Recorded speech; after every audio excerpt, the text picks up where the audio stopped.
Ini kan ada rencana ini kantong kresek juga akan dikenai bea cukai. Iya. Tanggapannya Bapak gimana, Pak?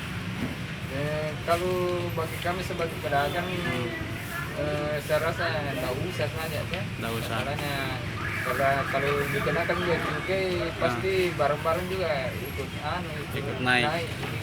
Bisa berpengaruh mungkin sama konsumen yang belanja, Pak, Iya. kalau sampai dikenakan bea cukai.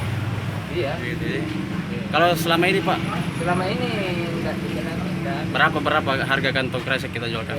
Kalau yang kan macam-macam ada. Iya. Kalau yang kecil itu tidak tapi kalau yang agak besar macam begini itu harganya 2.000 per lembar, ada 500. Yang sudah 500. Iya. Jadi kalau untuk sekarang sudah cukup bagus dirasa, Pak, tanpa cukai begitu. Iya. Siap.